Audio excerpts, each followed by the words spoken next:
Magandang umaga sa ating lahat. Maayong buntag kaninyong tanan. Welcome sa ating panayam sa panitikan sa panahon ng pandemya or PAN. Sponsored po ng UP Institute for Creative Writing or UPICW. Tampok po sa araw na ito ang aklat pambata na pinamagatang At the School Gate at ang manunulat nito ay si Sandra Nicole Roldan. Bago po ang lahat, atin pong pakinggan ang opening remarks ng direktor ng UPICW na si Professor Romulo Baquiran Jr. Narito po siya. Magandang umaga po sa ating lahat. Ako po si Joey Baquiran, ang Director ng UPICW. Welcome po dito sa ating talakayan sa isang napakagandang libro, ang At the School Gate ni Professor Sandra Nicole Roldan. Ang pangyayaring ito ay isang pagkilala o pag-alala sa ika-51 anibersaryo ng Batas Militar.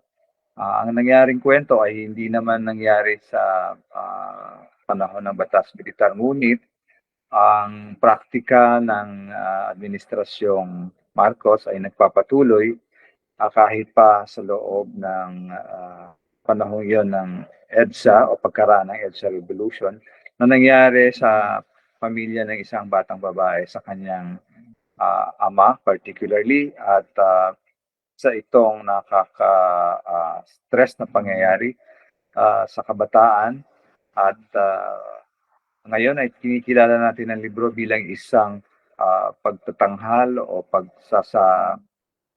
paglalantad ng mga hindi karaniwang nalalaman ng mambabasang Filipino. At ngayon ay umimbita tayo ng isang panel na upang ito ay talakayin, silipin at pahalagahan. Nag-imbita tayo ng mga tagapagsalita mula sa ibang bansa sa US at meron ding mga kaibigan na nagpapahalaga dito sa ating librong tatalakayin ngayong umaga at pag-uusapan at pahalagahan ang The School Gate ni Sandra Nicole Roldan. Kaya sana po ay magkaroon tayo ng mabungang talakayan dito sa ating proyekto ngayong umaga. Welcome po.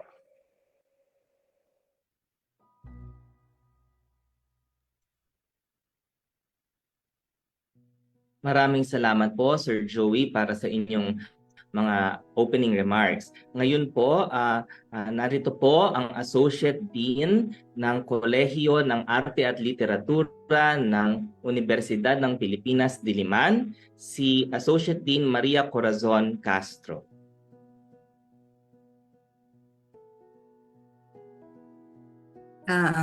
Thank you, Nico, and good morning to everyone. On behalf of Dean Naval, I'd like to welcome you to the College of Arts and Letters, and I would like to congratulate ICW for coming up with a lecture series such as this one.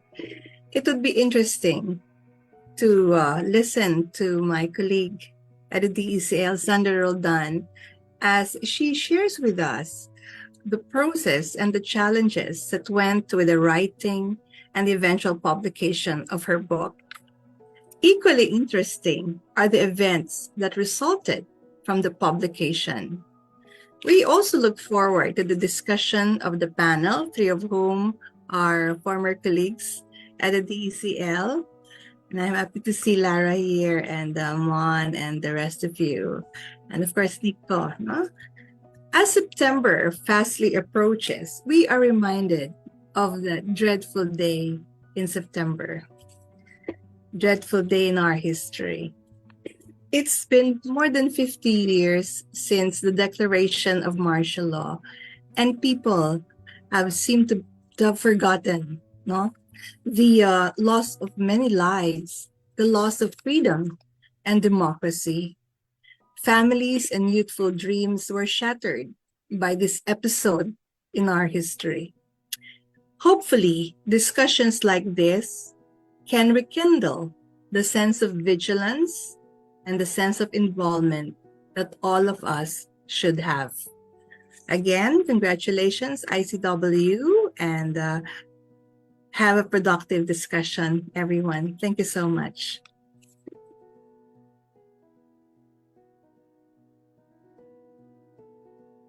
Thank you very much, Ma'am Maricar, for your welcome remarks on behalf of the College of Arts and Letters. So, salamat po.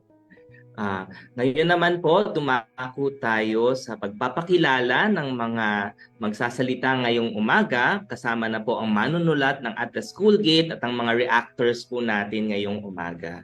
Mag-umpisa po tayo sa ating manunulat, si Sandra Nicole Roldan. Sandra Nicole Roldan is the author of At the School Gate, published by Bookmark in 2018. Her first children's book, which describes the experiences of a young girl and her family during the martial law dictatorship and the years after. She has published essays, short fiction, and poetry in local and international publications, and received writing fellowships in the Philippines and abroad.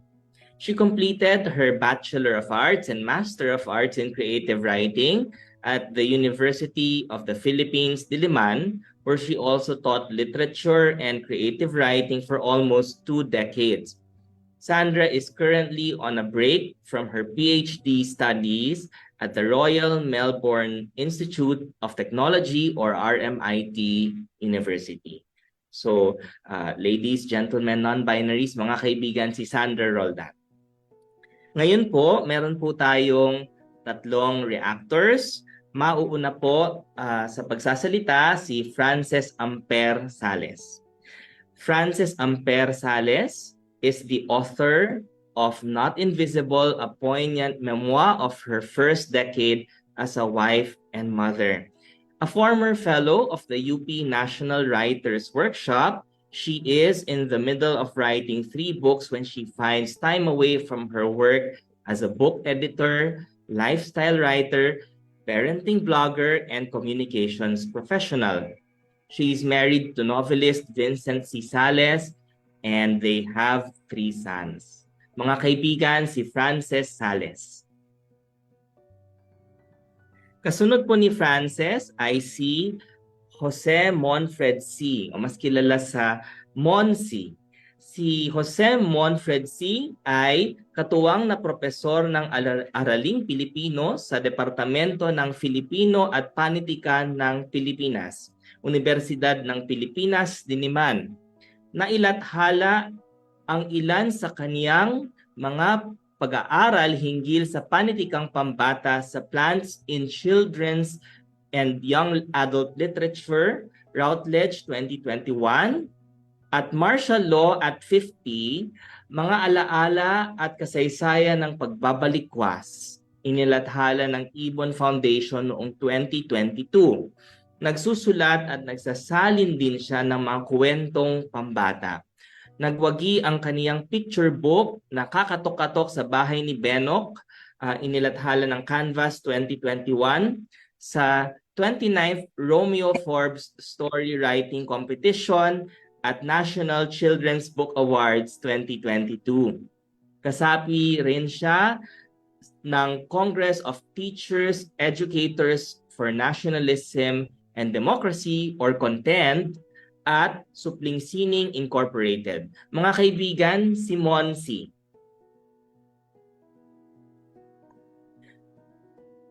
Ang ating pangatlong reactor ay si Lara Sagisag.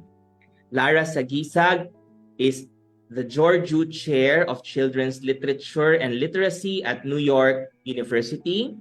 Her current project examines representations of fossil fuels and their infrastructures in children's and young adult literature. She also studies the ways Filipino comics and children's literature express the afterlives of U.S. empire. Her essay, Labor in the Margins, Filipino Comics Workers in the U.S. Comics Industry, is scheduled for publication in Inks, the Journal of the Comic Society, this coming fall 2023. Ladies, gentlemen, non-binaries, Lara Sagisag. Oo nga pala po, ako si Nico Vitug. Ako po ang magiging moderator ninyo para sa ating session ngayon. So, estudyante po ng PhD Music sa College of Music ng UP Diliman. Ayan. So, anyway, mag-uumpisa po tayo sa speech ni Sandra Roldan tungkol sa kanyang aklat na At the School Gate. So, may I turn the floor to Sandra?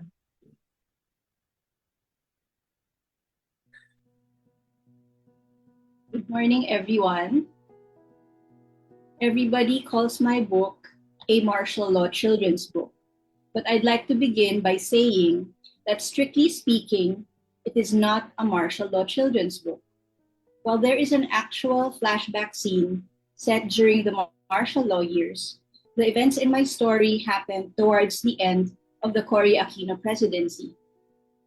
I wrote this story to demonstrate that for many Filipino families, the horrors of martial law did not actually end with the People Power Revolution of 1986. I am hoping that this book will help people realize that we are still living with the effects of the Marcos dictatorship until today. I wrote this story to question the very pastness of martial law and to show that human rights atrocities affect not just the activistas, but also their families and their children, martial law babies like myself and most of the people on today's panel. I speak these words now on the anniversary of the events I wrote about in my book, At the School Gate. It has been more than 30 years since these events happened, and I remain so traumatized that my brain is incapable of remembering the exact year. I don't like talking about the book because of all the trauma associated with it, and I honestly would rather have other people talk about it. To live through the events was immensely traumatizing, as you can imagine. The long, hard road to getting it written down and published was similarly traumatizing. And every time I get invited to events like this one, where I have to talk about the book, I am forced to relive the traumatic events over and over again. To talk about the book is to re-traumatize myself, which also means that promoting my book is almost like an act of self-harm. This is why I prefer to let readers and other scholars talk about it instead. I've always believed that a written work already speaks for itself. I have already done my job as writer. I've written it down and gotten it published. That writers need to promote their books at events like this one truly speaks of how broken our publishing ecosystem is here in the Philippines. The UP Institute of Creative Writing is helping writers do the necessary work of promoting our books, and I am truly grateful for this opportunity. But at a later point in this talk, I know I will have to address the elephant in the room and talk a little bit about my experience in Philippine publishing as a literary writer. To give a quick outline for my talk this morning, here are some points I'll be touching on.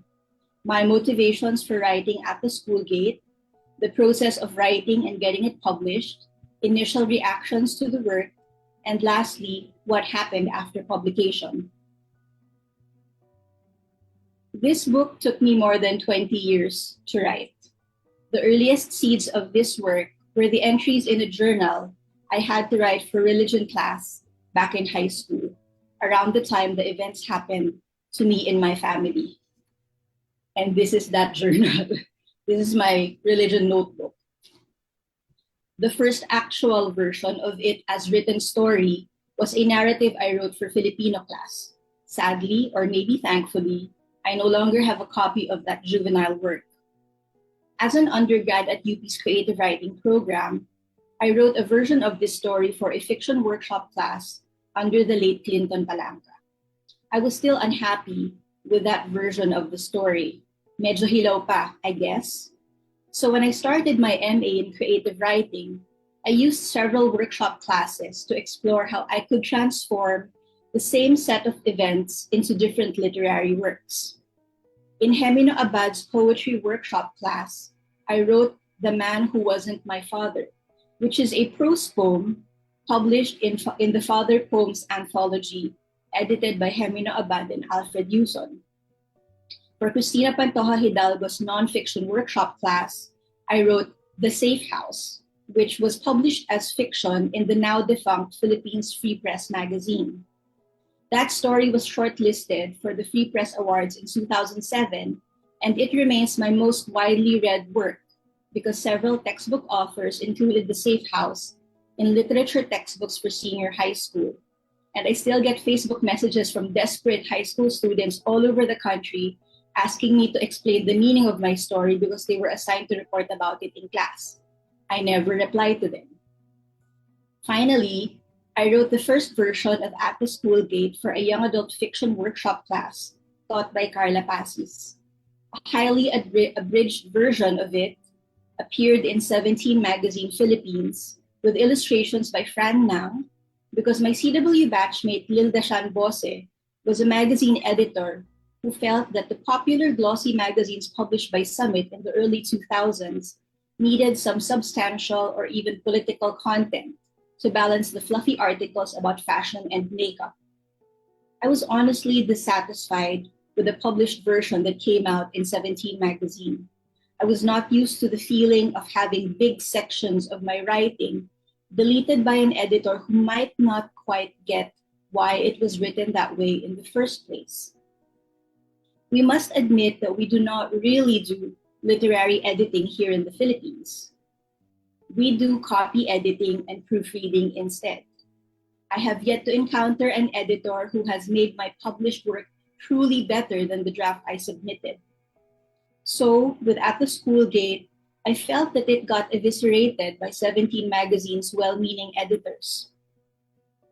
So I kept the full original story unpublished for many years. I felt I needed to protect this story, which meant the world to me. But around 2015, medyo nang hinayang na ako that At the School Gate was still unpublished. Sayang naman, so I decided to submit the story to the Philippine Humanities Review, which is the peer-reviewed journal of UP Diliman's College of Arts and Letters. At the School Gate was rejected for publication, and the blind referee said something along the lines of, "This writer, that's me, should review Philippine history because human rights violations like this no longer happened after EDSA 1986. The fact that such an ignorant statement could come from a colleague at this university made me realize even more just how much we need this kind of narrative, one that goes beyond the rather simplistic conventions of our existing martial law stories. Of course, my story is historically accurate. Such violations happened to me and my family in 1991. It happened to our family friend Ferdinand Castillo in 2017. They did it to Tito Randall Echaniz in 2020, and to our UP National Writers Workshop batchmate Kerima Tariman in 2021. This horrific and heartbreaking list goes on, of course, until today. In the beginning, my obsession with writing and rewriting the story in different genres was an act of self-preservation, a way for me to deal with the trauma of being put under military surveillance at the age of 14. I was in high school, and the military inflicted psychological torture on my father by following me around and threatening my life. Ito ang suot ng anak mo kanina. Dito siya pumunta. Kahit ano pwede namin gawin sa kanya, pero wala kang magagawa. That was what they told Papa. So I felt the need to get this story right in order to turn the trauma into an object that is not only outside of myself to create distance, but also to transform the narrative, to control the narrative. I created the character of Ella Cortez as a stand-in for myself. But in the story, she is able to do the things that I could not do in real life, like confront the perpetrators of state violence. It was very important for me that Ella would feel empowered at the end of the story, precisely because I did not feel that way, not even now, 30 plus years after that traumatic event. Frances Ampersales described my book in one of her blog posts as being very dark and terrifying. And it needed to be dark and terrifying because it really was like that. However, for my trauma to be transformed into art, it had to have moments of brightness that would show the child reader that there is possibility for hope, for fighting back, for being brave, even in the darkest and most difficult times. Speaking of dark times, the next opportunity for At the School Gate to be published happened in 2016. When it became apparent that Duterte would become president, Bookmark, the publisher, commissioned Carla Pasis to put together an anthology of martial law stories to teach a younger generation how to face the realities of authoritarian rule. Carla immediately contacted me and asked for permission to include my story in that anthology project. In other words, with a populist president in Malacanang, my strange little, not quite martial law story suddenly became marketable. Bookmark contacted me in 2018 and told me that they decided to publish At the School Gate as a standalone book. An illustrated storybook does seem more appealing than a collection of depressing martial law stories. So I started working with a brilliant young illustrator from UP Fine Arts, Nina Martinez. And that was also the first time I've ever tried to collaborate with another creative person. Nina asked me if I had a vision for my book, and I decided to give her free rein, to allow her to tell my story visually and in the best way that she could. She gave me initial sketches and proofs and asked me how to best show the strong connection between Ella and her father, given that technically the father is an absent character throughout the story. We decided on using a pen, some object that was her father's, now being used by the daughter. I'd like to show you just that detail. So at the beginning, you see Ella using a pen, and in one of the few bright pages in the book, you see the pen with the father. This is like passing the baton from one generation of activists to the next. Working with Nina was a wonderful and painless process because she understood why the story needed to be written that way. Any corrections were limited to making sure that illustrations match the details mentioned in the text. Things like a batibot dining chair, Ella carrying a backpack instead of a satchel, or the school uniform. Sadly, I cannot say the same thing for the editor hired by Bookmark to trim down my text so it could fit the target number of pages for the storybook. That editor cut my story from almost 8,000 words to just 6,000 by deleting an entire scene, the scene with the grandmother and the lovebirds.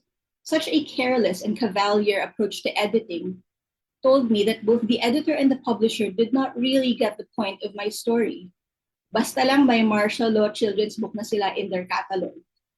It was so frustrating because without my needing to point it out, Nina, the illustrator, got it immediately, and she chose to visually highlight that scene right from the start of our collaboration. This is literally a very dark book.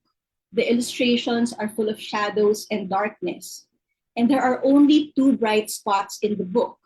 One is the brightly colored spread with the lovebirds, and the other is at the end, where after Ella confronts the soldier, she finally feels courage and a sense of purpose. So let me just show you like how dark the book is. It's all shadows, dark colors, and then you have one bright scene in the middle of the book, and that was what they wanted to take out. And you have that bit of brightness also at the end of the book. Imagine the publisher was willing to cut that out the only scene in the entire book that directly depicts martial law in order to satisfy printing cost limitations. I settled on a compromise with Bookmark. Just give me a word limit and I will completely rewrite the text to fit both the target audience and printing costs. They asked me to remove certain details about the setting so that we would not be sued by SM, which was where intelligence agents abducted my father in 1991. In turn, I asked them not to italicize or translate into Tagalog the Ilocano words that I had used. Pero syempre, they still italicized what they wanted in the end. Italicizing non-English words is so ridiculous in our context, a remnant of colonial-era publishing practices. I also insisted on retaining the Ilocano words to demonstrate the fact that awanti solid north. Even pure Ilocano families like ours fought against the dictatorship. My contract with the publisher is both standard and unusual. They insisted that they share copyright with me. I also share royalties with the illustrator, which means I only get 6% in royalties instead of the standard percentage, whatever that is. Although the publisher is tasked with marketing and promoting my book, I have had to do a massive amount of work in promoting and distributing and even directly selling at the school gate. On my own dime, I sold copies of my book at the Singapore Writers Festival in 2018, where Kenny Leck of the late lamented Books Actually bought all the remaining copies that I had brought to Singapore. Another friend, Faye Cura of Gantala Press, generously featured my book at their booth in the Frankfurt Book Fair in 2019. My husband even produced promotional materials for Frankfurt. So postcards like this one, and then this really fancy pamphlet showing details from the book. And because my book, unlike most Pinoy literary titles, has 0 blurbs anywhere, I needed to ask 2 novelist friends, Michelle Ong Tin from Australia and Andreas Norman from Sweden, for quotes that I could use to market my book. I suppose my publishing contract is a bit different because, unlike most literary titles, my book's print run is relatively larger. Most poetry titles, I believe, have a print run of 500, while fiction books have 1,000. I'm not sure if that's still true. Bookmark decided to do an initial printing of 5,000 copies for my book. I don't know if this is unusual or even how they decided on that number, but definitely all of these questions on my part indicate a general lack of transparency in local publishing. There doesn't seem to be clear standards on what authors deserve.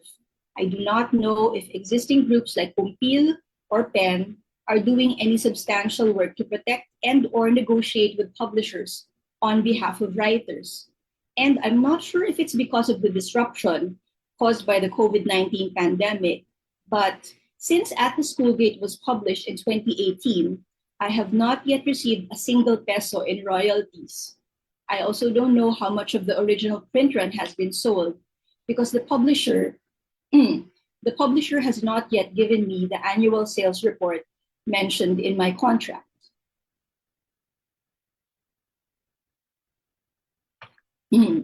Still, despite all these, I remain grateful to Bookmark for taking a chance on my story, which after publication has received quite a lot of positive attention from readers, from the press, and even academics. At the School Gate has been included in several Best Books of the Year lists. It is often sold out in physical bookstores, and it was even singled out by then NBTV chair Neni Santa Romana Cruz in an Inquirer opinion column about the need to revisit and make sense of our collective martial law nightmare. My favorite responses are, of course, from the many children who have read my book, some of them as young as 8 years old. They got my message loud and clear.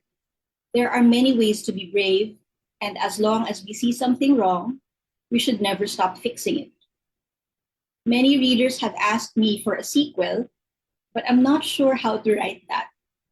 They want to know what happened to Ella and her father. I just tell them that Ella's father was released from political detention right after Christmas that year. I wanted to tell them Ella is okay, but I'm not sure if she is, given that the killings never stopped.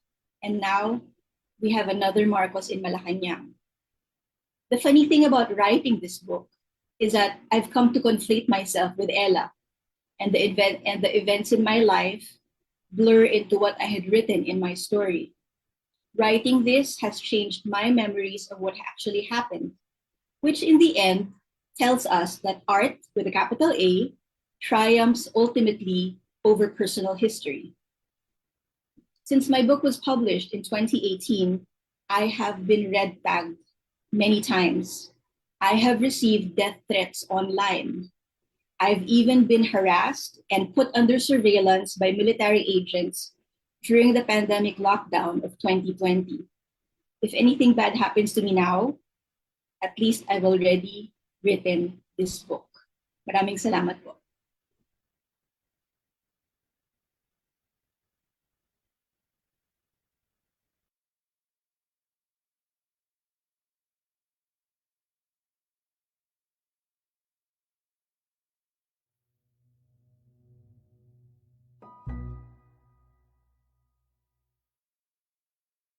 Thank you very much, Sandra, for your powerful sharing. At this juncture, as moderator, although nabanggit ko na po ito sa mga reactor natin ngayon, no? Para sa mga magtatanong po at magko-comment sa ating Facebook Live mamaya, gusto ko pong banggitin na bagamat akademikong espasyo itong ating online forum, no, today, it's a public and online academic event. I would like to request people, kung medyo sensitibo yung sasabihin, no, kung maaaring mag-affix doon sa post ninyo ng trigger warning or TW, para lang kung sakasakaling sensitibo ay yung gusto natin na mapanatili yung pagiging safe space quality, kahit na kailangan pa rin natin banggitin kung ano man yung mga issues na gusto nating i-tackle, no, as much as we can. Bilang academic space, we'd like to keep a semblance of safety in this discussion dahil sensitibo nga po ang material. So maraming salamat, Sandra. Ngayon, tatawagin ko ang ating unang reactor para sa umagang ito.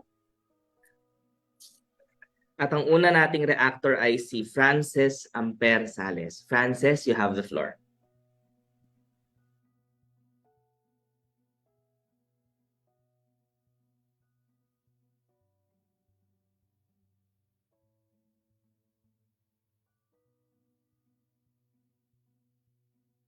I'm sorry, I got moderated. So ngayon po, ang gagawin natin ay manonood po tayo ng isang short video na mula sa isang excerpt mula sa At the School Gate. Pasensya na po. So anyway, panoorin po natin itong short video mula sa At the School Gate. Thank you.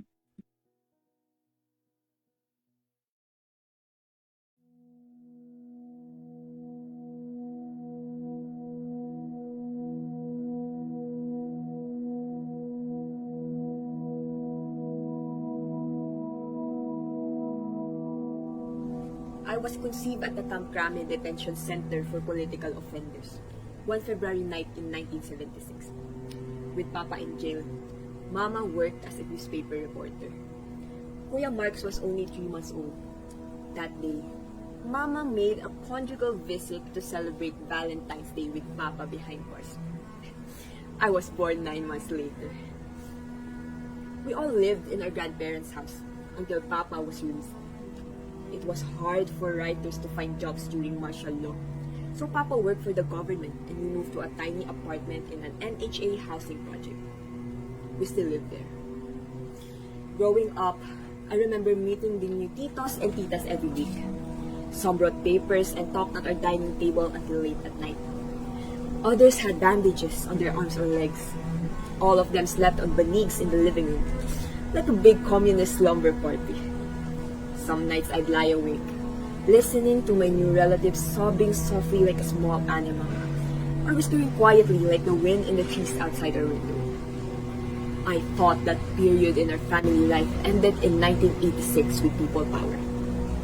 Everyone flashed the Laban sign, Cory had yellow confetti parades, and EDSA became the most famous street in the world. I was so excited because Americans on TV kept saying congratulations to the Philippines. I thought it was like winning the sweepstakes and all the Filipinos would become rich. No more beggars in the street or little kids selling sampaguita at night. I now know things are more complicated. I should have remembered my grade 4 history lesson. Bad presidents like Marcos may come and go, but they will always stay in power.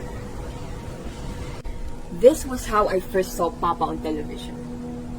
A high-ranking officer of the Communist New People's Army was arrested last Wednesday, August 21 at a mall in Quezon City. The suspect, a certain Buggy Cortez, resisted arrest. He was caught carrying a .45 caliber pistol and subversive documents. Cortez is being kept for questioning at Camp Aguinaldo. The TV screen showed Papa facing a mob of reporters and cameramen. Behind him sat a long line of uniformed men with medals on their chests. Finally, there he was. The military said Papa was one of the most dangerous rebels captured in recent years. So dangerous, he was led into the conference room blindfolded and handcuffed behind his back. 2 soldiers flanked him and led him forward. With his back blindfold, he looked like a chubby Zorro, wearing a pale blue long-sleeve shirt that wasn't his. I noticed the sleeves were buttoned at the wrist, not rolled up to his elbows like he usually wore them. Maybe they were trying to hide what they did to his arms. They took off his blindfold but kept him shackled. Papa was not allowed to make a statement, not even a clenched fist raised in defiance like other political prisoners. He just stood there, blinking against the cameras and the flashbulbs. His hair stood up in places. His face was puffy, bruised, and bloated. His eyes were watery and red. He looked a little lost. I hardly recognized him. The reporter could have been talking about a different man altogether. It was now Monday, as crazy as all the other rainy Mondays that have come before. I wasn't the only one late for school that day. Around me were cars driven by parents bringing their daughters to school. Mothers held out water jugs and lunch bags. Fathers counted out the week's allowance into their daughters' open palms. Nice, normal families saying their good mornings, kissing their goodbyes. Once inside the school gates, I knew I'd feel worse. First bell. I turned, hoping to disappear. But there he was again, a few feet away, grinning at me. The tall man in army boots leaned against a pillar near the school gate. Everything faded to silence. I didn't know what to do. I wanted to hit him with my chemistry book. I wanted to run away. It was us against them, me against him. But I knew I couldn't fight him. Then I remembered what Papa said that day at the cemetery. As long as there's something wrong, you don't stop fighting. You just learn to fight in a different way. I decided I wouldn't let them ruin my life. They wanted to find out stuff about me, then I'll tell them stuff about me. I made eye contact and approached that bullet-toothed man. He was not going to make me lose my nerve, quit school, or break eye contact. Look, whoever you are, I'm Liliosa Gabriela Cortez. I know you're military. Go tell Papa I'm okay. I finished my article. I studied for my history exam. I'm having dinendeng for lunch today. I wish you'd stop following my family. But I can't make you stop doing your job. Tell Papa, I am not afraid anymore.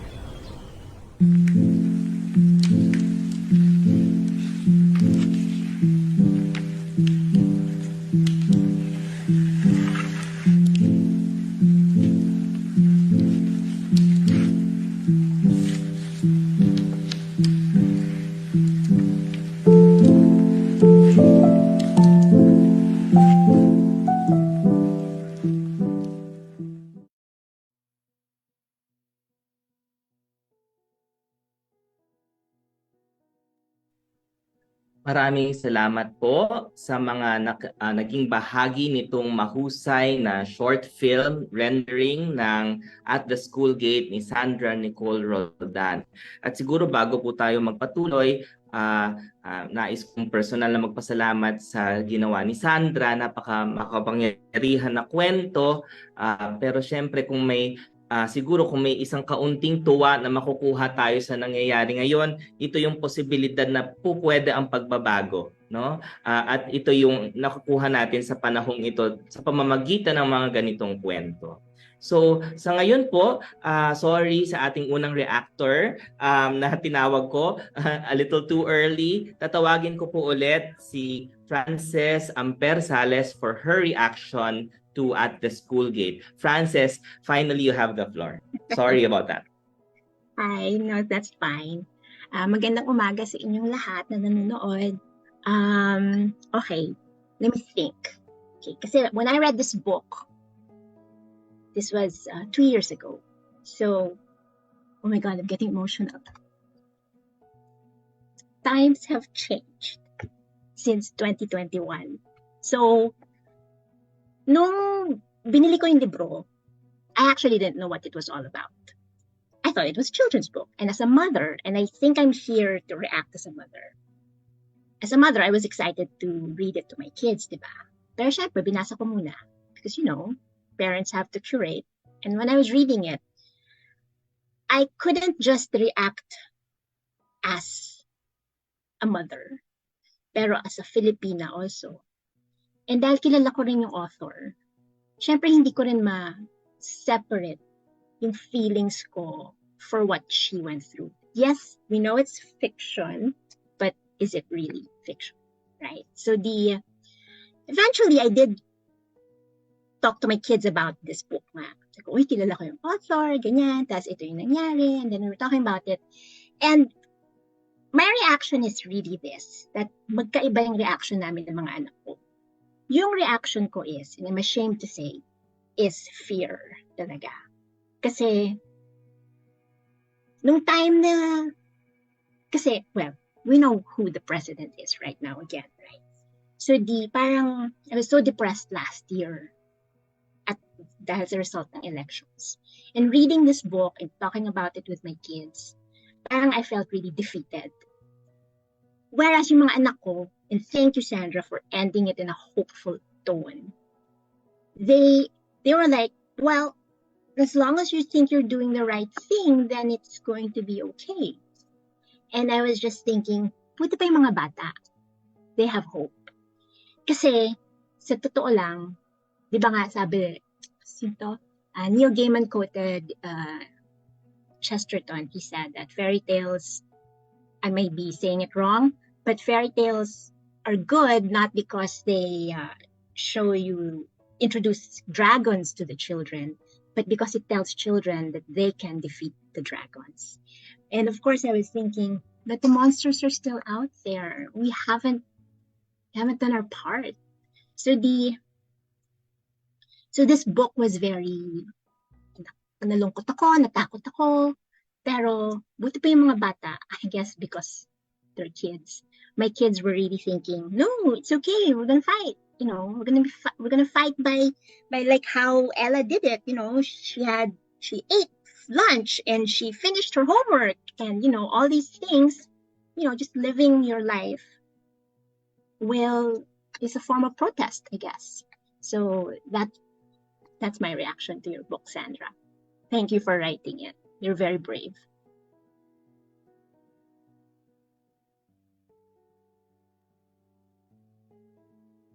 Maraming salamat, Frances, for that very heartfelt reaction. I do agree with you that there's something about young people and their capacity to hope, and I think that will be the opening. As much as our, pag maiiyak tayo, parang may bumubukas sa puso at gumagaang ng kaunti para makakilos tayo forward tungo sa pagbabago. So maraming salamat, Frances, at talagang nakakonect ka sa aklat na ito. Ngayon, tutuloy naman tayo sa ating second reactor na si Monsi. Monsi?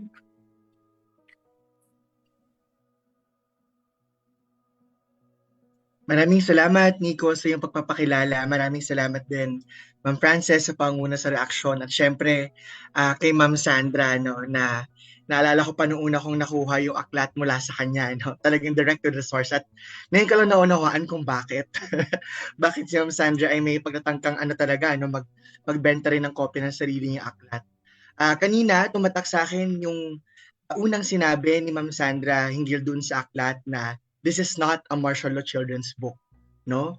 Tunay na lalo pa nitong pinaiigting yung ideya na yung batas militar ay hindi natapos at hindi lamang natatali doon sa pamilyang Marcos.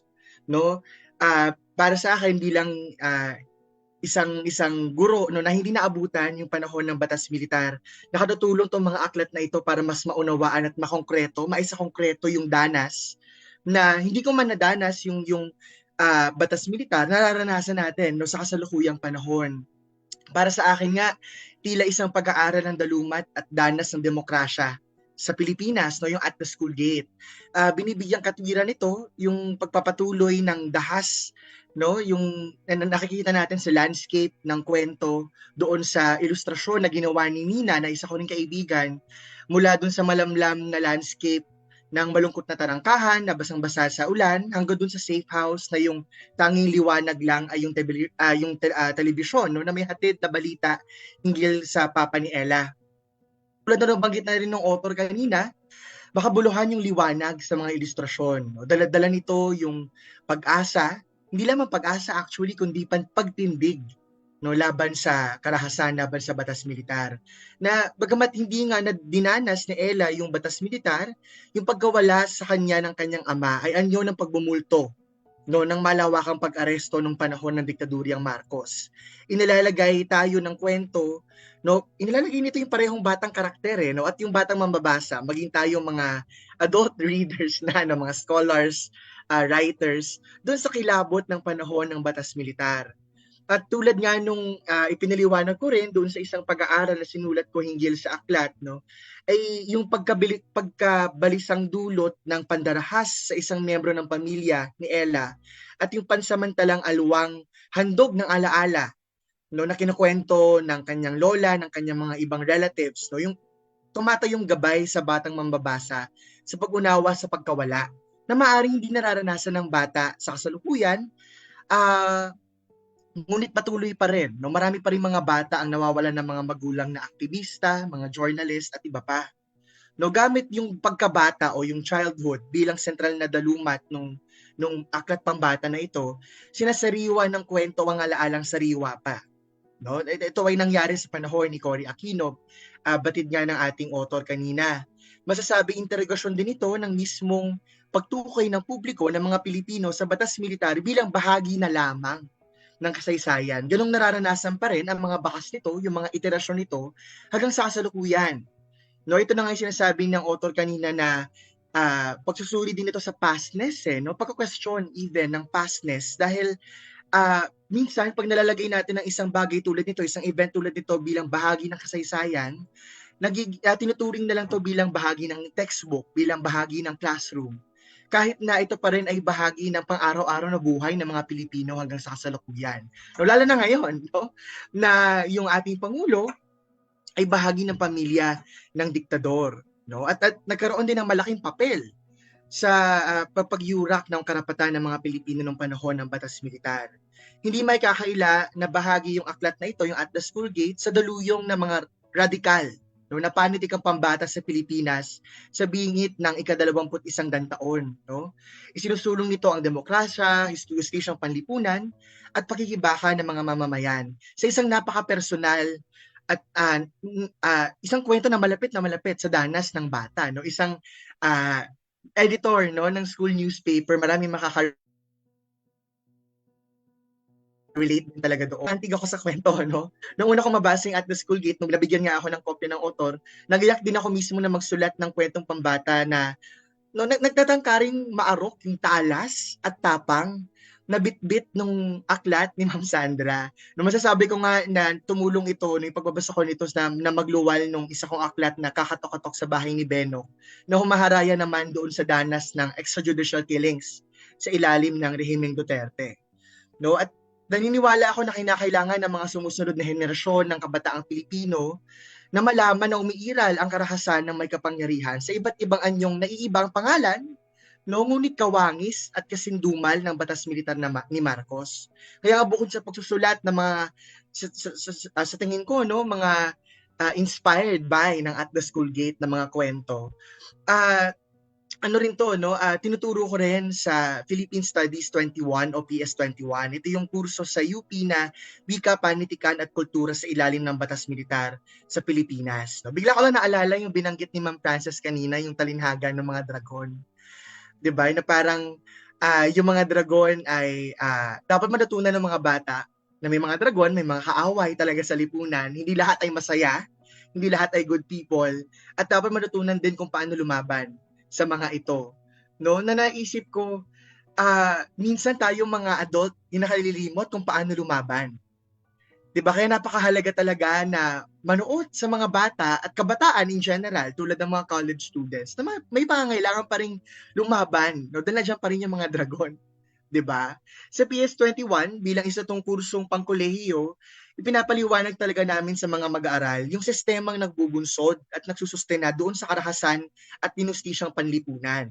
Dahil hindi maaaring ikulong natin sa batas militar sa panahon ng dekada 70 at 80 itong nangyayari sa ating bansa, no? Sa PS21, pinapangalanan namin ito na pasismo, no? Very explicit and clear para sa mga mag-aaral. Pasismo, isang anyo ng authoritarianismo na ginagabayan ng ideolohiya nagnanais magpataw ng isang imagined community, no? Tulad ng bagong lipunan, tulad ng Make America Great Again. No? Pinapataw itong imagined community na ito sa pamamagitan ng pagkitil sa lahat ng hadlang dito. Ito man ay mga aktivista, mga quote-unquote komunista, na pinapangalanan bilang mga terorista, pinapatay, no? Tinatanggal ang mga iyan para daw maabot ng isang bansa ang imagined community tulad ng bagong lipunan. Na sa katunayan, lahat ng karahasang ito ay para lamang sa pakikinabang ng kapitalistang elite, no? Hindi natin mahihiwala yung kasaysayan ng pag-usbong ng pasismo, no, sa Europa sa partikular, doon sa pagpapaigting ng kapangyarihan ng kapitalismo sa maraming mga bansa. Tulad na nangyayari ngayon sa Timog Silangang Asya, na tila sunod-sunod, no, yung papaigting ng mga kamay na bakal, no, sa ating region. No, actually sa PS21 ikinatuwa ng maraming mga mag-aaral yung pagbabasa ng At the School Gate, no. Sana sila ay bumili ng mga kopya, no, hindi lamang nagpa-photocopy para ma-reprint yung aklat na ito. Binabanggit nila na concretize para sa kanila yung pasismong umaalpas at umaapaw doon sa batas militar ni Marcos. Dahil doon sa huling bahagi ng PS21, ang tinatalakay na doon ay yung kamay na bakal pagkatapos ng diktadurang Marcos. So para sa kanila, nabasa nila yung mga journal articles, nabasa nila yung mga book chapters, pero naging very personal at naging emotional sila doon sa kwento. Sa ibang salita, naging tulay ito, no? Yung pagkukwento bilang isang sentral na dalumat din doon sa At the School Gate ay hindi lamang natin makikita doon sa mismong naratibo, no? Kasi yung pagkukwento, naging tulay ito para kay Ella para maunawaan yung panahon ng batas militar. Yung mismo pagkukwento ng author ng aklat na ito, yung paglikha niya ng aklat na ito, ay nagiging tulay din para sa mga batang mambabasa at kabataang mambabasa sa kasalukuyan na maunawaan yung danas ng karahasan sa panahon ng batas militar. Kaya nga ngayon, parang siguro isang tanong din para sa atin, no, hamon para sa lahat ng manonood, manunulat man, guro, librarian, o mga mag-aaral, kung paano natin ipagtatagpo yung sarili nating kaligtasan doon sa pangailangan na isalaysay ang ganitong mga kwento sa taong bayan. Lalo na yung PS21 din, nung una itong na-institute sa UP, umabot siya sa balita, talagang marami ng red tag, no, sa aming departamento, sa mga guro ng Philippine Studies, na sinasabing magtuturo ito ng paano lumaban sa gobyerno.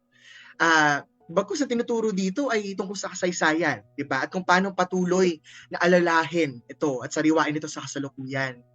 Hindi alintana sa atin ang nangyayaring atake laban sa mga aktivista, laban sa mga lehitimong mga organisasyon na susulong ng pagbabago sa lipunan. Dito pa lamang sa UP, minsan feeling natin relatively safe tayo mga guro, mag-aaral. Pero kung makita natin yung track record, no, ng unang taon ni President Bongbong Marcos, ang dami na pang-atake, no? Pang-aapak sa kalayaang akademiko, paniniil sa mga aktivista na ating nakita sa ating mga faculty, students, alumni. Nandiyan na si Dr. Melania Flores ng UP Diliman na kinasuhan ng kung ano-anong SSS law na case, no? Dahil siya ay isang unionista, veteranong unionista sa ating pamantasan. Gayon din sa ibang mga unit, sa ibang mga constituent units, so sa UP Cebu, si Dayan at Armand, no, na parehong alumni, at si Armand mismo na isang lecturer sa UP Cebu, dinakip sa airport, sa seaport. Kita-kita ng mga tao, harap-harapan, daylight. No, yung pagkuha sa kanila bila ko naalala yung video na pinapanood namin dito sa QC. Pinapanood namin yung video na nangyari sa kanila, aming mga kasamahan sa Alliance of Concerned Teachers. Hindi lang nakakatakot, nakakagalit, nakakaiyak. Yung pakiramdam na kung nung panahon ni Duterte, tinatago pa no, yung pang-aatake, lalo na sa Maralitang Lungsod. Ito harap-harapan.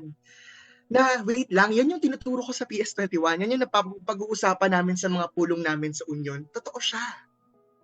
Diba? Ang pagkakaiba lang siguro, sa kasalukuyang panahon, may video Pero mas nakakatakot nga na makita yung video na ganito yung pwedeng gawin ng Estado laban sa mga aktivista. No? Hindi nalalayo sa katunayan ng batas militar noong panahon ni Marcos. No, hanggang ngayon, yung mga kasamahan natin sa UP Baguio ay nananawagan pa rin sa pagsasurface kina Dexter at Bazoo. Parehong mga alumni din ng UP Baguio. At syempre, hindi natin makakalimutan yung pag-agaw sa atin ng mga buhay ng mga militante at aktivistang manunulat tulad ni ng Kirima at Erickson Acosta. Na si Kirima nga ay kaibigan din namin, no, ni Ma'am Sandra. Sobrang real, no? Katotohanan itong pandarahas sa ating taong bayan, lalo na sa mga aktivista. Pero walang ligtas no? Kahit sino ay pwedeng maging biktima, at I think yun yung mahalagang na ipapabatid sa atin at the school gate. Na bagaman napabagsak ang diktadurang Marcos, nagpapatuloy pa rin ang pasismo dahil yung sistema no na nagsusustena ng pasismo ay nananatili pa rin. At ang pangailangan na pinapakita ng aklat na ito ay hindi lamang pagbabago sa kung sino nakaupo sa Malacanang, kundi mas malawakang pagbabago ng lipunan, pag-reorganisa nito tungo doon sa isang bansang may pagkapantay-pantay at respeto sa karapatang pantao. Dapat ay may hamon tayo pagkatapos basahin yung libro na maging bahagi ng malawakang kilusang antipasista, no, laban sa pasismo sa ating bansa, no. Kung kayo ay nasa UP nga, no, syempre may shameless plug ako, no. Inaanyayahan ko na rin kayong tumungo doon sa Facebook page ng ating UP Office of the Faculty Regent kasi nagkaroon ng panukala ang Faculty Regent kasama ng ibang sectoral regents na magkaroon ng Committee to Uphold Academic Freedom and Human Rights, no, isang official UP committee na talagang kailangan na natin, no, tayo na inaatake. Hinintay na lamang yung administrative order para dito, pero medyo na-delay ata. No? Hindi siya napaprioritize. So meron tayong petition ngayon kasama rin ng All UP Academic Employees Union para masabi sa ating Pangulo na kailangan niya na itong ilabas. Diba? At syempre, para naman sa mga manunulat at mga guro, no, patuloy tayong magsulat, lumikha ng mga akda na sisiwalat sa publiko, hinggil sa pasismo. Hindi na lamang hinggil sa alaala. No? Of course, dapat mapagpatuloy yan, pero maging explicit na tayo sa pagpapangalan ng kung ano ba ang sistema na nagpapatuloy ng pandarahas at inihustisyang panlipunan, no, sa Pilipinas. At sa huli, no, bagaman tayo ay may mga sarili ding mga gawain o papel sa lipunan bilang mga manunulat, guro, librarian at iba pa mga magulang, no, mainam din na maging bahagi din tayo ng mga mas malawak pang pagkilos, mas malawak na mga pagkakakilanlan, identidad, organisasyon doon sa individual, no? Laging sinasabi sa amin na kahit nung bata-bata pa ako na aktivista rin, no, na mas ligtas tayo sa paraan ng kolektiba, no? So siguro ngayong nakita na natin yung rurok, no, ng pagkalimot hinggil sa batas militar na may talaga hamon tayo na balikan din yung pakikibakang panlipunan, pakikibakang bayan ng panahon na ito. At buhayin ito sa kasalukuyang panahon laban doon sa mga banta sa ating mga karapatan, sa ating kalayaang akademiko at sa ating mga buhay sa kasalukuyang panahon. No, maraming salamat po at hintayin po namin yung inyong mga tanong sa open forum mamaya. Maraming salamat, Ma'am Sandra, din para sa pagsusulat ng napakatalas at napakatapang na aklat na ito.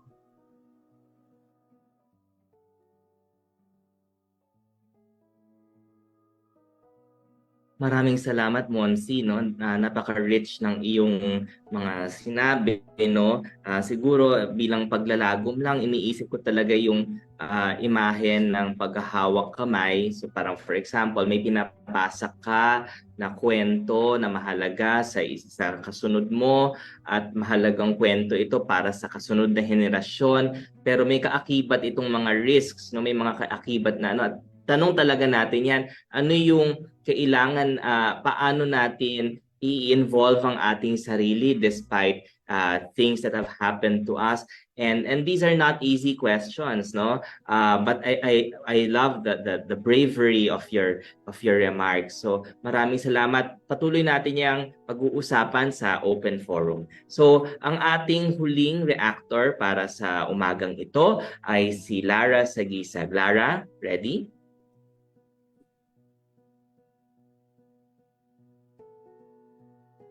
Hi, maraming salamat at magandang umaga sa inyong lahat. I want to start by thanking Professor Sandra Roldan, Professor Romulo Baquiran, ang aking mga co-panelists si Frances Sales at saka si Monsi, and the wonderful staff of Likhaan, of UP's Institute of Creative Writing for inviting me to this event, and for giving me this opportunity to share some of my thoughts about Sandra's important book at the school gate. Actually, hindi ako makahindi sa invitation kasi parang homecoming sa akin to, no? Kasi many years ago, estudyante ako at instructor ako sa UP Department of English and Comparative Literature, and I also worked for the ICW under Professor Cristina Pantoja Hidalgo. Belated happy birthday nga pala, Jing. So, this, but I think more important, no, this event was really meaningful for me kasi I'm a martial law baby, and many of you might know my father, who was a human rights lawyer, who defended many victims of the Marcos regime, and he was arrested and detained for challenging the Marcoses. So Sandra's book has really meant a lot to me, and I feel privileged to have this chance to converse with all of you about it. So at the school gate, in my mind, does really crucial cultural work in the sense, and here I'm just reiterating what Sandra has already said, what Mon also said, no, na it really is urging us to reflect on how we narrativize our history, and I think more specifically at the school gate is directing us to think about the narratives that we tell about the 1986 EDSA revolution.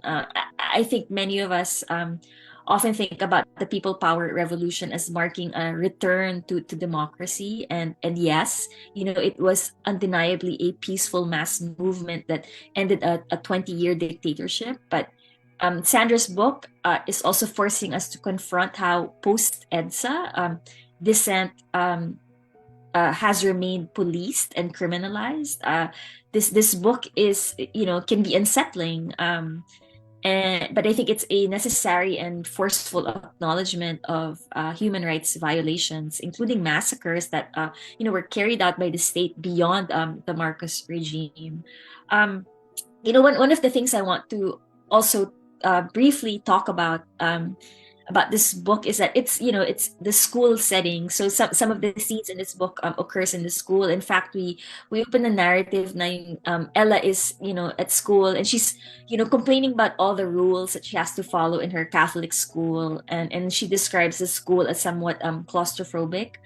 So on the one hand, right, like we can see this as it's a perspective of a young girl who is complaining about her unfashionable school uniform. Sabi nga niya, baduy daw, diba?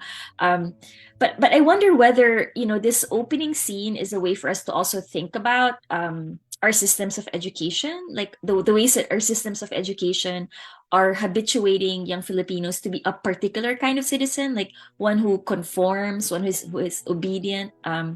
But I think on the flip side too, right, this book also shows us how our protagonist represents the capacity of young people to resist and to ask questions. Like, she's hardly a passive character who does what she is told.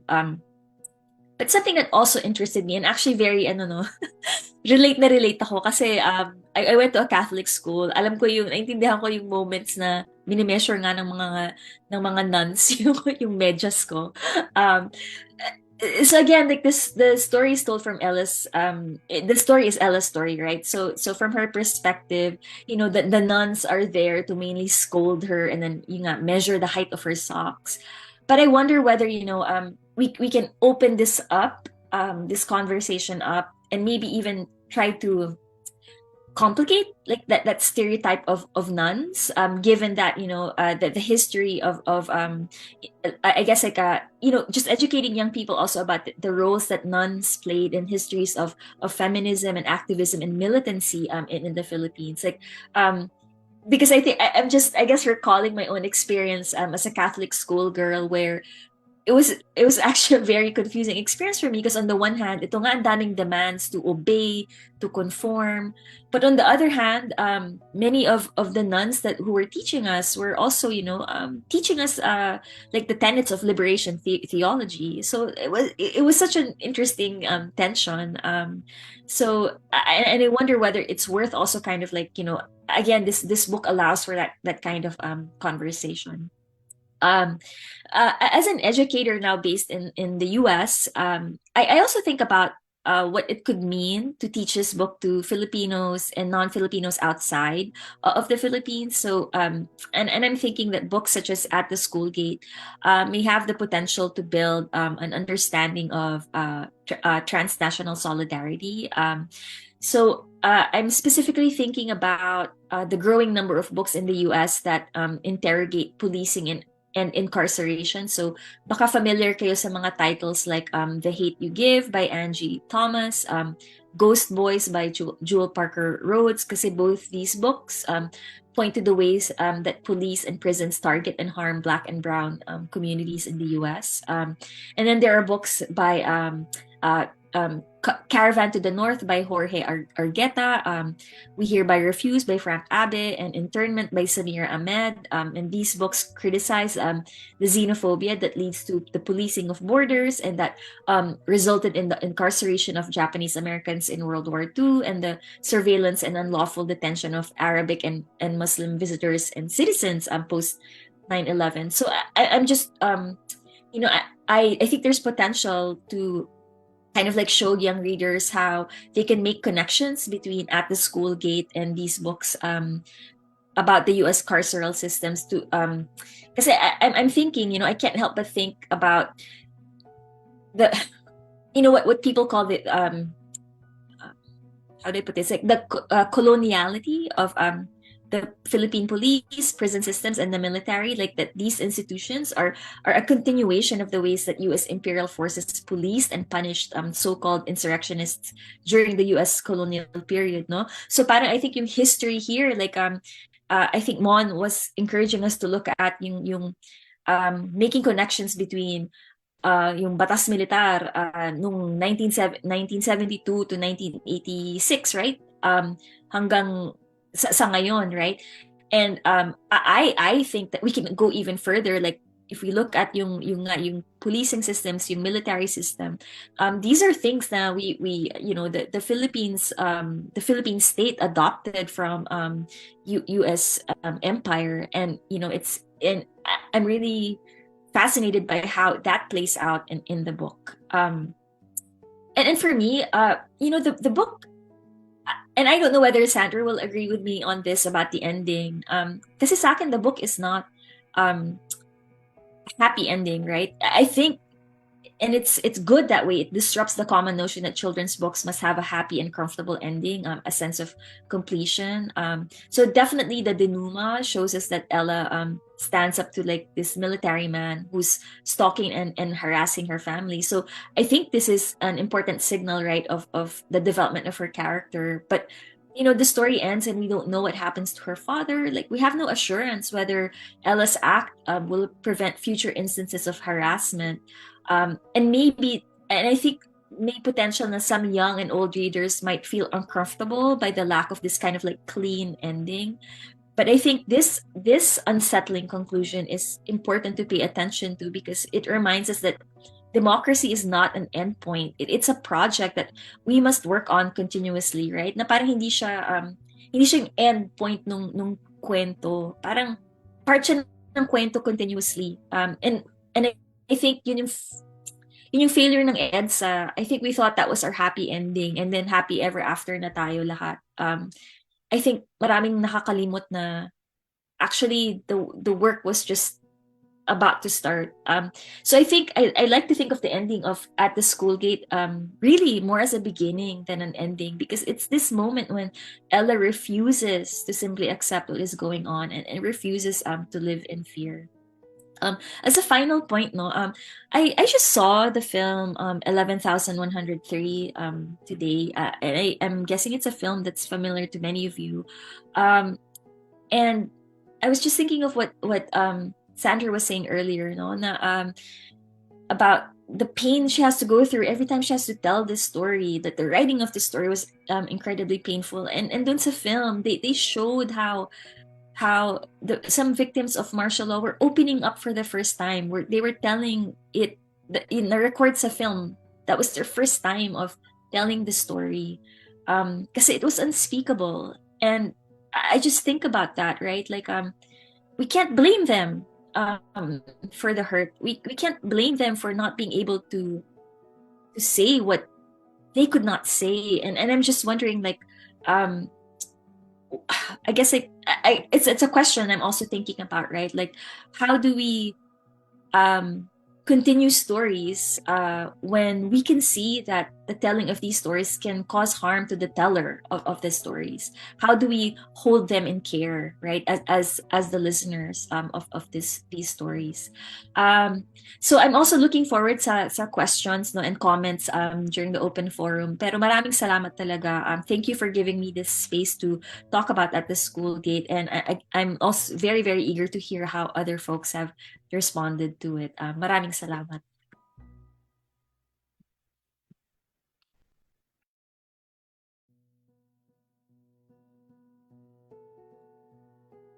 Maraming salamat, Lara, for your remarks. I think medyo i-extend ko yung metaphor ko kanina. So sabi ko yung hawak kamay, pagpapasang, pati yung sakit, ipinapasa. Pero actually complicated yung hawak kamay na yun. There are many alliances, and the alliances have become broader and broader. Different sectors and different, even with certain nuances in political beliefs. You're right, definitely there were nuns who were part of the struggle in even with the Jesuits, di ba, mga kaparian, within nagkaroon ng turmoil sa simbahan. So actually it's quite siguro that's a spark of hope, baka po pwedeng yung hindi natin natapos noon, may mga lugar pa, maraming lugar kung saan tayo pwede magsimula, at pagbaguhin ang lipunan. So maraming salamat, Lara, for that, sa ngayon dumako na po tayo sa ating question and answer portion at sa ating open forum. So siguro I would like to get the ball rolling, so to speak, by building on the last thing that Lara said, and I think one of the most important, actually yung isa sa mga nakita ko dun sa remarks kasi ni Sandra, is yung pangangailangan isang etikang consistent, a consistent ethic that actually moves from the social, from the national and even the transnational to the very specific, like publication ethics, so talagang there is a particular need for reviewing our ethics, I think, but before so it's tangentially related to that, yung sinabi ni Lara about how do we care for our storytellers, for our witnesses. I think one of the things, may mga magkwentuhan tayo, no? May mga ano na yung mga efforts na ganyan ngayon na parang sa nakikita ninyo, ano yung mga alyansang nakikita na natin na nakakatulong sa babahagi ng mga mahalagang kwento, pero yung meron ng mga nuances na mahalaga katulad ng care for our companions in the journey. Sana hindi malabo ang aking mga pinagsasasabi. Char. Salamat. Sige, Lara, maybe you can start telling, have you seen anything? Yeah. That's a really good question. Kaya ako pinost yun kasi tanong ko rin eh. But I think, so actually just to go back to the example that I just witnessed, no, yung film 11,103. I think yung one thing that I noted was and I wonder whether this was I wish this was part of Sandra's experience, no, na yung parang I think people started to talk kasi they were asked by someone na they trusted. Parang ako nakapagsalita na ako, baka ikaw rin yung isa ka hindi pilatan eh. Yung talagang inintay until ready na sila to tell the story. That was my impression of the film. And yung nakita ko sa yung the way na yung Sandra's story was like una denied, my God. Tapos was parang, yung parang dissect at whatever. That's not care, that's capitalism. So and those two will never capitalism and care will never come together. And I think yun eh. I think isang anti-capitalist na mode of sharing stories it is important. And I think mahirap talaga kasi ang publishing is sa ngayon it's very capitalist. It's about profit. It's about what's exciting, so I think yun ang isang challenge. But having said that, care is, as opposed it is to capitalism, it is possible. There are spaces to create that in a capitalist society. Yeah, I wanted to add to that. Personally, I actually found support and community with the small presses, the independent presses in the Philippines. So many of us, I can't call myself a young writer anymore, but younger writers, less established writers, have turned to what used to be called vanity publishing by the mainstream presses, right? Or self-publishing, when in fact we turn to this precisely because the system is broken. The system has not worked to support us or to care for us. I had to fight so hard to just get this book out there, and now that it's published, I still have to fight to get people to read it, to get it available so that people can read it, diba? And it's really interesting that it is the people from the small presses like BLPX, care of Shingbi and Adam, Gantala Press, Faye Kura. It's really these small independent presses run by writers who have experienced the same thing that I have. Because we know what the issues are, then we try to do the opposite, right? We try to do something different. I'd also like to touch on something that Lara said about how in that film 11,103,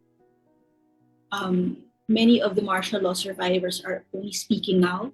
I'd like to share lang na parang even in our family, to be honest, I would hear martial law stories from my lola, from my lolo, my titos and titas, never my parents. Our parents never told us about what happened to them during martial law. It was always something that I would overhear when the adults were speaking, but they never told us directly. It was something that I guess they found very difficult to even refer to, no? So I was always like grasping for whatever crumbs would come my way. I was always trying to overhear or listen to what the adults were talking about in my family. And it was only much, much later, probably within 5 years before my father passed away, it was only then that My father told me, for example, trigger warning, how sinabit siya ng military sa isang helicopter at sinabi na ibabagsak siya sa bundok at hindi na makikita yung katawan niya. Okay, so during the time when he was giving his testimony to the Human Rights Claims Board, he could not talk about that. He said that if he had given that detail to his testimony, he would have gotten more points and therefore a little more compensation money. Pero hindi niya talaga kaya. Diba? So parang, ito na yung chance, papakinggan na siya, plus it's going to give him a little more money, which of course will never be enough for what they had to live through. Talagang sobrang kakarampot lang yan, barya lang yan. So this was his chance. People were asking for what happened to him, but he just could not. No? Tapos pag naiisip ko yung kwentong yun, grabe, he was 23 years old when that happened to him. Half my life. Diba? So that entire generation, totoo, the best minds of their generation were murdered, were killed, were tortured. So, and again, parang ang daling isipin na that only happened in the past, and then now we think about our friends. You know, whenever there's like an anniversary, martial law anniversary, or some kind of holiday, kinakabahan ako. Kasi kung napansin natin, pinapatay nila yung mga kaibigan natin on these particular days. If you look at the date of Erickson's death, if you look at the date of Kirima's death, they are very near the important dates in our history. And it means that the military is actually sending us a message. It is meant to keep us quiet. It is meant to keep us afraid. So, your turn, guys. Kinakabahan ako. Sana hindi ako maging target.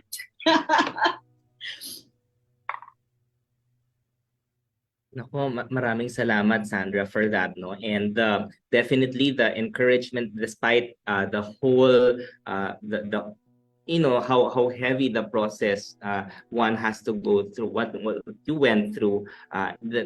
I'm still very heartened. There is still that heartening sense that there's still encouragement from Sandra for us to continue telling the stories, and at least to, for example, ako din, hindi naman ako pinanganak exactly when the things were happening, or maybe I didn't see, but at the same time to continue learning about what had happened and passing on the stories that we have. And I think in that sense I can slightly relate to what Monsi was saying, kasi although pinanganak na ako mga 81. So may nangyayari, pero I guess medyo at a distance ako. Although some family members were also affected. Sandra. Ay, audio. Naka-off yung mic mo, Sandra. Yeah, I'd like to ask Francis, like, what was your experience as an Assumptionista who was also raised by Marcos loyalists? Yes. Actually, when Lara was talking about how strange that, nuns were like super strict with following all these rules, and yet at the same time they were one of those who led the protests, right? I was thinking na kasi Marcos loyalists, as in super Marcos loyalists kami ha, they were close to them. So for me, there was nothing wrong happening at that time there. And then the few times may maririnig kami, sasabihin nila mama at papa na tama lang nang mangyari yun kasi masasama silang tao. Yung ganon there. So ako naman, syempre bata, okay, ganun, they're bad people there. So nalaman ko pa nga yung everything. The first time I actually heard about it was in school. I went to Assumption, and the nuns were talking about how Ninoy was assassinated. And it was such a big word, I didn't even know what assassination. So I had to go home and ask my parents about it. And of course, we don't talk about that. And like, he was a bad man. Ganun na lang. But then you go to school, and then, let's pray for his wife, let's pray for his family, let's pray for this country. ganyan, and you're wondering what's happening, right? So no? Why take on this particular form, which is the storybook, rather than a written autobiography? So why take on a storybook rather than an autobiographical text?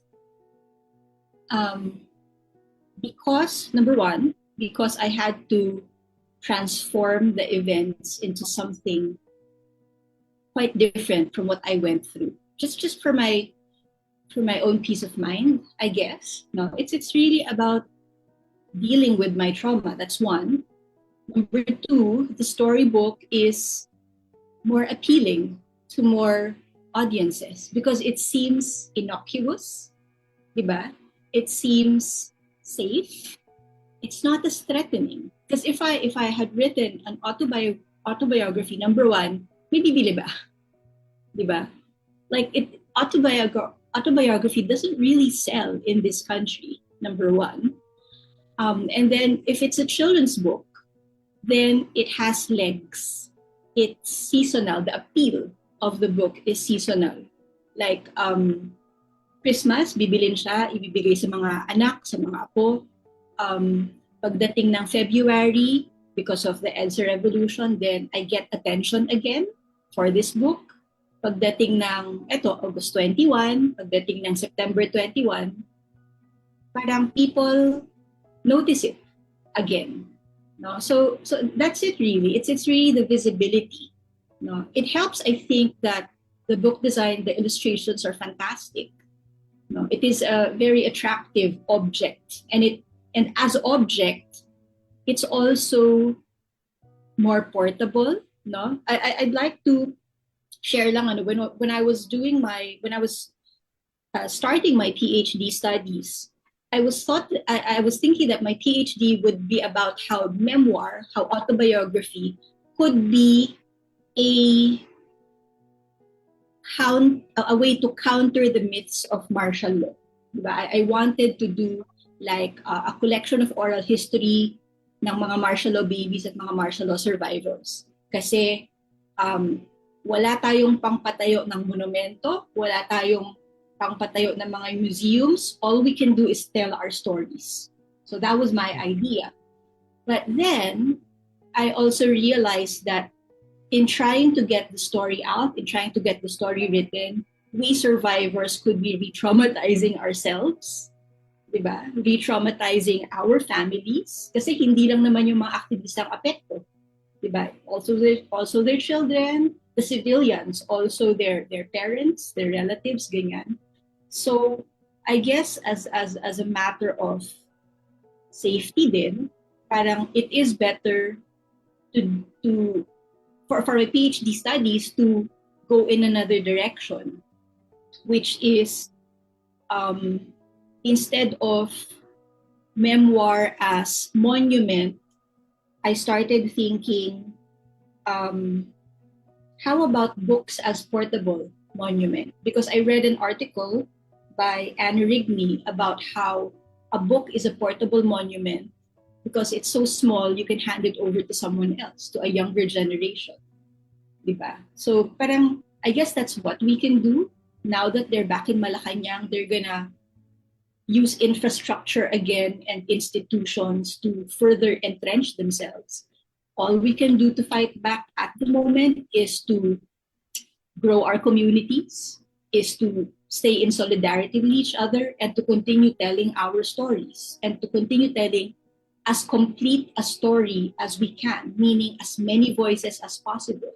Hindi lang mga kwento ng mga tinorture, hindi lang mga kwento ng mga aktivista, pero kwento nating lahat. Especially, I think, people like Frances and her family who believe na they're just civilians, they're not really affected, diba? They're safe in their middle class situations, pero hindi tayong lahat apektado tayo. We are part of the martial law story because it's happening even now. Okay, maraming salamat Sandra for that. No, siguro isa-segue ko lang yung si Monsi kasi I think wanted to respond on the question of of care for our storytellers. And I think this is the point where Sandra ended is somehow related to this. So I think may I call on Monsi before we ask the last question. Yes, salamat Nico. Actually, yung gusto ko rin i-share no, ay very much related dun sa tanong kay Ma'am Sandra. Hinggil sa bakit nga ba panitikang pambata o nasaan yung naaklat pambata? Yung ganito mga sensitibong kwento na mabigat no yung kontekstong dapat ibahagi ng mga mas matatanda siguro dun sa mga batang mambabasa. No, parang ano rin kasi makita natin yung aklat pambata bilang isang popular na anyo ng pagbabahagi rin. No, malungkot man sabihin ngunit tama yung nabanggit kanina na yung mga aklat na may akademikong katangian o may haba no ay hindi ganoon ka mabili sa Pilipinas. Alam nating ano din no sistematiko rin yung problema ngayon hinggil sa pagbabasa.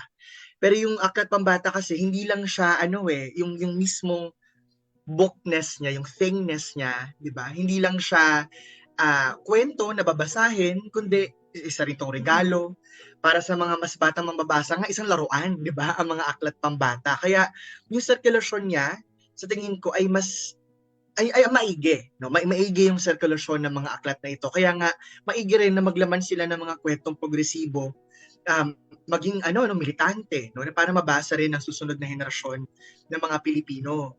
Lalo na yung ang mga aklat pambata rin kasi tinuturo din sila sa mga paaralan, sa mga daycare, maging sa mga bahay ampunan at iba pa mga espasyo ng bata. Pati yung mga nagbabasang matatanda, no, ay nabibigyan ng pagkakataong babasa rin ito at natutulak silang unawain yung kwento sa puntong maaari sila mismo magbago yung kanilang pananaw hinggil sa kasaysayan. Diba? Kung isipin natin at babalikan ko lang din yung nabanggit ni Ma'am Lara kanina, no? Yung hinggil sa pagkukwento, no? Napakahalaga talaga ng pagsasalaysay pagkukwento hinggil sa mga ganitong usapin. Sa kaso ng panitikang pambata, actually napakarami nating mga radikal, mga progresibong mga kwento sa Pilipinas, no? Even before the 21st century, marami na tayo niyan. Ngunit ang hirap itaguyod ng mga to, no? Sa katunayan, marami sa mga ito ay nailalathala lamang ng mga NGO, mga antolohiya sa mga akademikong tagapaglathala, at syempre yung mga independent publishers, no? Kaya minsan, yung ganitong mga kwento bihirang umabot sa mga estante ng mga bookstore para mabili ng publiko, no? Pero bukod diyan, parang double entrada kasi yung pagkukupot ng kapitalismo doon sa panitikang pambata eh. Bukod sa hindi na nga mabenta yung mga kwentong to, kaya ang hirap ipalathala, yung mismong bata ay binabansot, no? Tinitignan ng namamayaning ideolohiya na ang bata ay hindi dapat tinuturuan ng ganitong mga bagay. No, kaya malaki talaga yung hamon para sa mga manunulat, maging sa mga guro at iba pang kwentista, no, na mailagay ito sa ating mga kwento, at kung hindi man tayo makahanap ng iba pa na may kukwento sa mga bata, ay lumikha tayo ng ating mga sarili. Siguro isang huling punto na lang, no, ng kahalagahan din ng mga independent publisher na naglilimbag ng mga aklat pambata tulad ng yung Southern Voices Printing Press, no, yung Gantala Press, no, meron din mga aklat pambata riyan. Kung paano yung mga independent publisher ay meron din protective aspect. So, binabanggit ko rin kanina, no, yung kahalagahan ng kolektiba. Bukod sa pagiging ligtas, mas ligtas tayo not as individuals pero as a collective in protest. Yung posibilidad din ng pagbabago hindi naman mararating din sa individual. Naalala ko tuloy yung usapan din namin kasama ni na Jello Suarez at iba pa. Dito rin yung sa PAN, no, ng Institute of Creative Writing. Parang nag-uusap-usap kami. Minsan napapatanong kami sa aming mga sarili bilang mga manunulat din. Ano na after? No, ano na ang gagawin natin after malathala yung aklat, no? Pag nabasa na siya ng mga bata, anong gagawin natin after o yung mga mambabasa? Palaging mayroong hamon sa atin na umalpas din sa mismong pagsulat at pagbasa. Diba? Sa amin nga, halimbawa sa danas namin sa Supling Sining, bilang grupo kami ng mga manunulat din, na batid namin yung realidad na maraming bata actually hindi nakakapagbasa sa Pilipinas. 'Di ba? Mga grade 6 na pero mababa ang literacy. So yung pagdadala ng mga aklat, pag-i-empower ng mga teachers sa magturo ng literacy, actually lahat yung responsibilidad din, I think, no, natin mga manunulat na mag-ambag palabas doon sa produksyon na aktang pampanitikan. Na kung iisipin natin, nasa lohika rin ng kapitalismo, 'di ba? Patuloy na produce ka lang ng produce. Pero yung kalidad ng buhay, kalidad ng pagbabasa even no, sa ating bansa napakahina. Kaya napakahalaga din na ating magagawa sa labas ng pagsulat, ng pagtuturo, ng pagkukwento, no, na para palakasin yung kakayanan ng ating mga kabataan na makapagbasa at lumaban din no, doon sa panunumbalik ng anak ng diktador, ng pamilya ng diktador doon sa Malacanang. Yun lang naman. Salamat. Okay, maraming salamat, Monsi, no? So siguro sususugan ko lang yung, ewan ko, may isang thought lang na pumasok sa isip ko, kaya siguro children's books work very well because I don't know, this is another idea because you know the possibility of hope and the youthfulness of children is something that can actually contribute to the telling of the story and contribute to care, to healing, no? Because there are spaces for hope. And then number 2, I think napakahalaga nga talaga ng sense of community.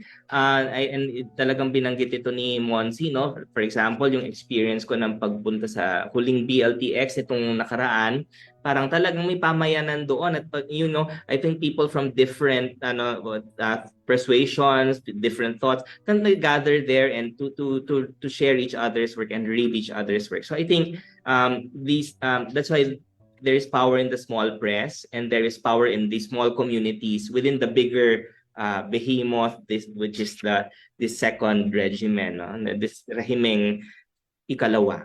No? So anyway, may isa pa tayong katanungan. Then after that, mag-wrap up na tayo. Tatawagin ko ang ating mga reactors at ang ating manunulat. Hanapin ko lang po ang katanungan. A striking aspect of the story is that it is set after quote-unquote martial law and that it shows how the counterinsurgent violence of the Marcos dictatorship persisted in the democratization period following its downfall. The Marcoses, as we know, have now successfully returned to political power, with much of the blame being placed on historical revisionism, if not outright distortion. What do you think is the extent played by the role of this counterinsurgent violence, not only in paving the Marcoses' return to power, but also in retroactively legitimizing the dictatorship?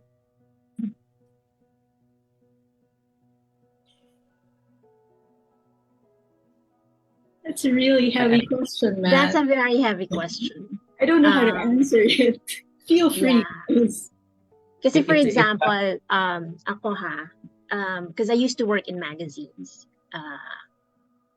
and I just found it very disturbing that we would feature the Marcoses as these aspirational, stylish people.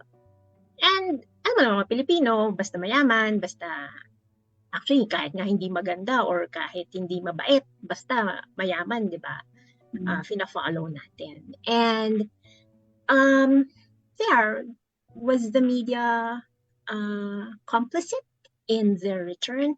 You know, kasi before, I remember nga, nung bumalik the Marcoses, I just remember my family being grateful to the Aquinos for being so forgiving and allowing them to come back there. Yun. And kasi that's a good thing. We're a Catholic Christian country. Of course, we should forgive, blah, blah, blah. And it makes you wonder nga about that. Like, when do we forgive and when should there be justice there? And then, hindi lang enough. Hindi lang natin forgive. Talagang in-empower pa din. So, yeah, we are where we are because we allowed it.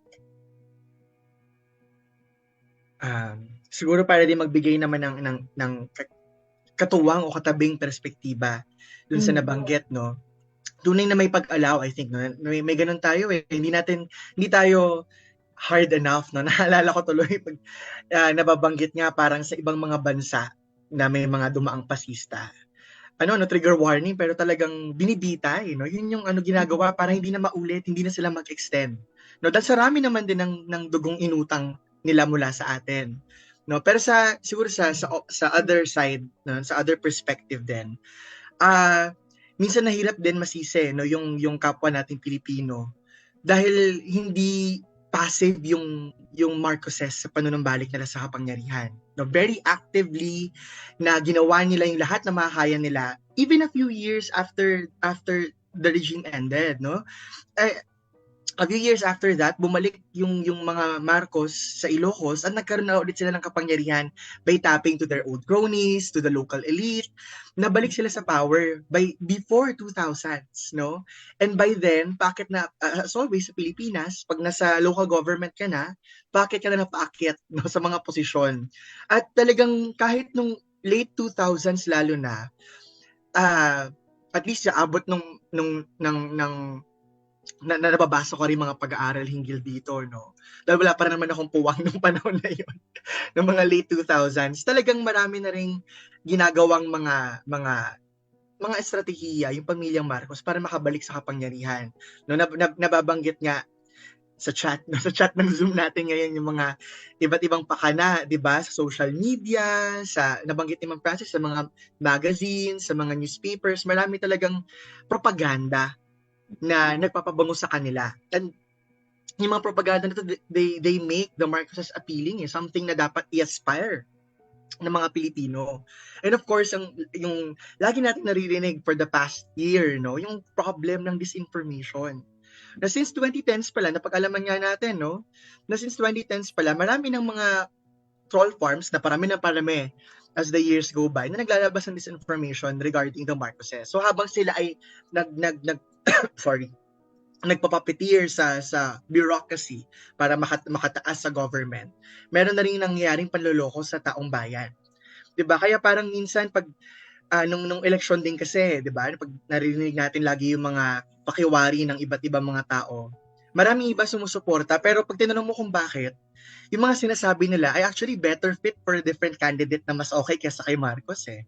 Pero for them kasi yun yung na-associate nila dahil sa walang humpay na disinformation. And sa datos nga natin, no, doon sa Akademya at Bayan kontra Disinformasyon at Dayaan o Abakada, talagang more than 80 or more than 70% ng disinformation online ay tungkol sa Marcos legacy, no, pagpapabango sa mga Marcos. So talagang niloko tayo, no? Binawi nila sa atin yung demokrasyang sinubukan nating itayo, pero alam nating hindi tunay na nangyari, no? Tunay na ay hindi pa ganap yung panahon ng pagkatapos ng batas militar. Kaya babalikan ko rin din yung nabanggit kanina, no, ni Ma'am Lara, na democracy is a project.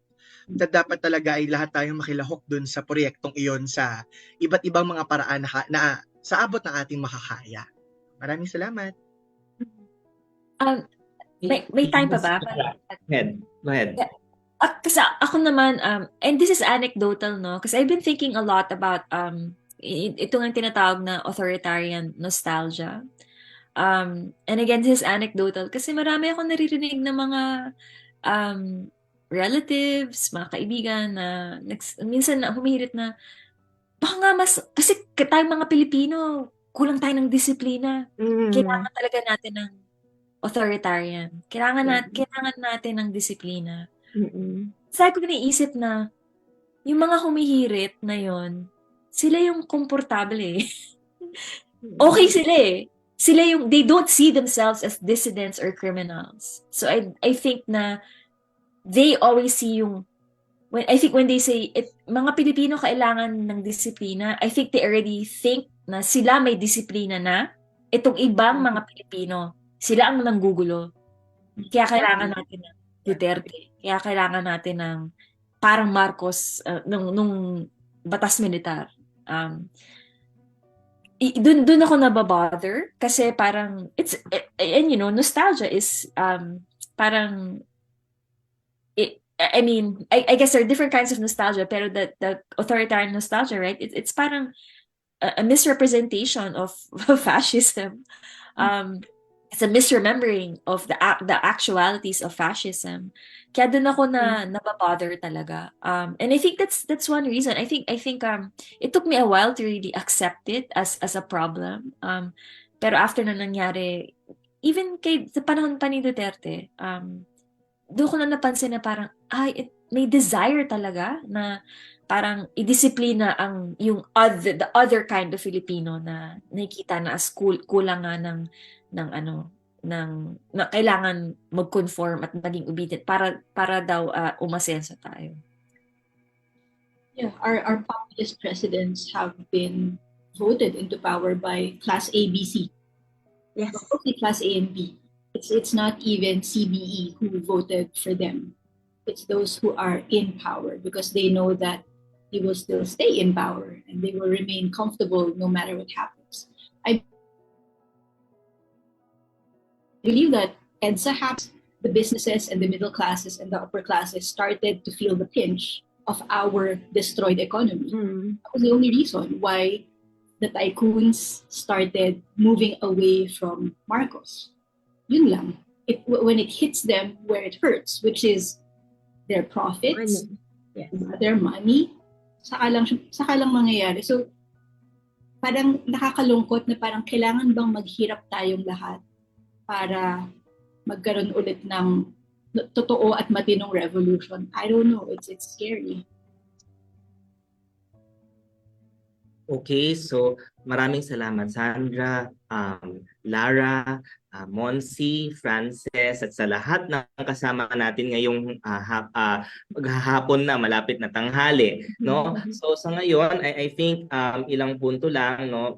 Siguro mahalagang tingnan, napakahalaga ng kolektiba, napakahalaga ng pagpapasa ng kwento, napakahalaga ng care na ibinibigay natin sa ating mga kwentista at itong proyekto. At totoo, malaking problema ang pag na-involve ang pera dito sa eksenang ito. Kaya kailangan talaga itong mga small groups natin, mga friendships, small groups, these presses that are coming up. And that's not really a good wrap up of this session, but maybe because it's starting to rain where we are, no, right now, at baka maapektuhan ng live stream, can I ask one of or maybe Sandra to wrap up our session? Yeah, I just wanted to end this by saying there is value in the small. Yes, we are parts of small groups. We are parts of small movements. Pero dumadami tayo. Dumadami, lumalawak ang ating community. And so what we need to do is to just keep going, to make sure that we're in touch with each other and to continue reaching out to each other and working together. Yun. Small movements can make greater things, bigger things happen. Yeah. Okay. Thank you very much, Sandra. I think with the forgiveness and understanding of our reactors, let's end on that note because the rains will not listen to our tears. No? So thank you very much, everyone. Sandra, maraming salamat. Bago pa ako umiyak, itatapusin ko na to. Grabe, this is a wonderful discussion and definitely you wrote a wonderful book. Thank you for your courage. Thank you. So anyway, maraming salamat po sa UP-ICW sa pag-gather sa ating ngayong hapon through this PAN session. And sa ngayon po, tatapusin na natin ito. Maraming salamat. Mapapanood po ito sa UP-ICW